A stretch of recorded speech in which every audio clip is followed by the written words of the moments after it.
আমার আজকের রেসিপি টক ঝাল মিষ্টি পনির বলস। এর জন্য পনির নিয়েছি গ্রেট করা গাজর, ক্যাপসিকাম, পেঁয়াজ, ধনেপাতা কুচি আর সামান্য আদা কুচি। প্রথমে গ্রেটারের সাহায্যে পনিরটাকে গ্রেট করে নিয়েছি। এবার এর মধ্যে সমস্ত সবজিগুলোকে মিশিয়ে দিয়ে দেবো এর মধ্যে স্বাদ মতো নুন, আর দেবো রোস্টেড ধনে জিরে গুঁড়ো 1/2 চামচ, দেবো একটু হলুদ গুঁড়ো, আর লঙ্কার গুঁড়ো দিয়েছি 1/2 চামচ, দিয়েছি আমচুর পাউডার আর 1 টেবিল চামচ ময়দা, আর দিয়েছি চালের গুঁড়ো 1/4 কাপ, আর সামান্য একটু চিনি। এখানে লেবুর রসও ইউজ করা যায় আমচুরের পরিবর্তে। তারপর সমস্তটাকে মিশিয়ে নিয়ে খুব সুন্দর করে মেখে নেব। এবার মাখা হয়ে গেলে এর থেকে ছোট ছোট বলের আকারে গড়ে নেব। সব বল গড়া হয়ে গেছে। এবার কড়াতে বেশ খানিকটা সাদা তেল দিয়ে তেলটাকে বেশ গরম হয়ে গেলে এক এক করে বলগুলোকে ছেড়ে নেব।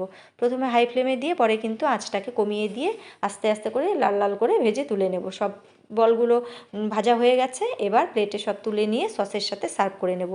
এটা কিন্তু সন্ধ্যাবেলা স্ন্যাক্স হিসাবে দারুণ যাবে।